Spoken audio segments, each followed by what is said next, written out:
അവൾ അത്രയൊക്കെ പറഞ്ഞിട്ടും ഞാൻ ഒരക്ഷരം വേണ്ടിയില്ല. അവൾ എന്നെ തല്ലൂന്ന് പറഞ്ഞു.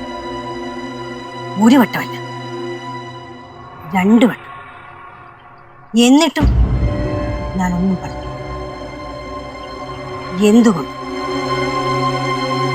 അണ്ണാക്ക് പിരിവിട്ട് കാണും. എന്ത്? അല്ല, ഞാനും അതാ ചിന്തിക്കണ്ടായിരുന്നു. എന്ത്? നീ എന്തുകൊണ്ട് ഒന്ന് തിരിച്ചു പറഞ്ഞില്ലെന്ന്.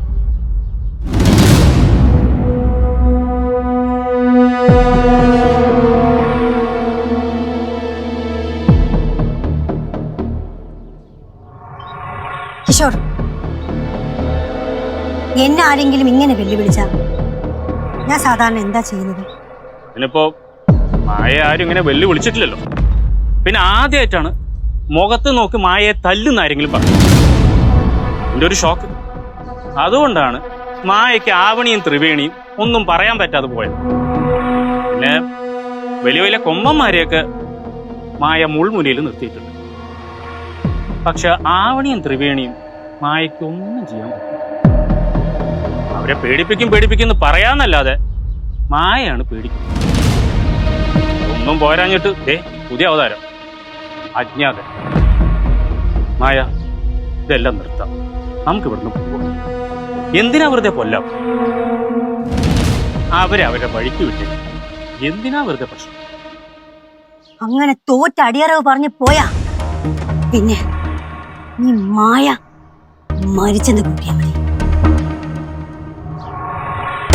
നിങ്ങൾക്ക് നാണമുണ്ട എന്നോട് എല്ലാം നിർത്തിയിട്ട് പോകാൻ പറയാൻ? എനിക്കൊരു പ്രശ്നം വന്നാ അതിന് എന്റെ കൂടെ നിന്ന് സോൾവ് ചെയ്യാതെ എന്നോട് മടങ്ങി പോകാൻ വേണ്ടി പറയുന്നോ? നിങ്ങൾക്ക് നാണമുണ്ടാ? ഇല്ല, പോകില്ല. ഇവിടുന്ന് ആരും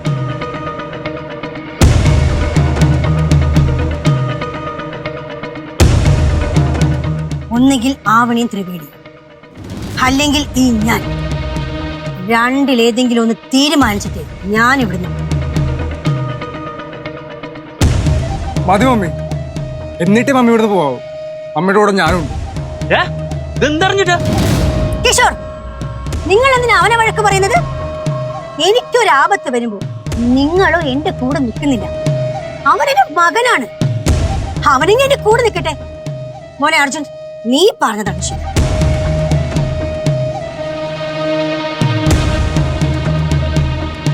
നിങ്ങളെനിക്ക് മനസ്സിലാകുന്നുണ്ട്.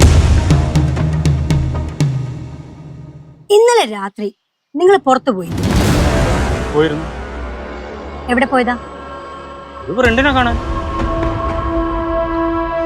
ഇന്നലെ നിങ്ങൾ ലേറ്റ് ആയിട്ടല്ലേ വന്നത്? ഞാൻ കണ്ടിരുന്നു.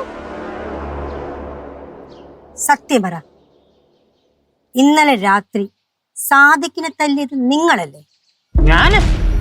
ഞാൻ എന്തിനാ അയാളെ തല്ലണം? ഇന്നലെ വൈകിട്ട് മുതൽ അർദ്ധരാത്രി വരെ നിങ്ങൾ ഇവിടെ ഇല്ല. അപ്പൊ നിങ്ങൾ എവിടെ പോയതാ? എന്ത്? അല്ല, നിങ്ങൾക്കല്ലേ ഈ ദയയും കാരുണ്യവും കൂടുതലുള്ളത്, പ്രത്യേകിച്ച് ആവണിയോടും ത്രിവേണിയോടും. അപ്പൊ പിന്നെ ഞാൻ നിങ്ങളെ സംശയിക്കുന്നതില് തെറ്റില്ലല്ലോ.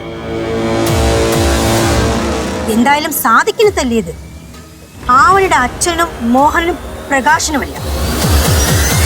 ഒന്നുകിൽ നിങ്ങൾ, അല്ലെങ്കിൽ അമ്പിളി.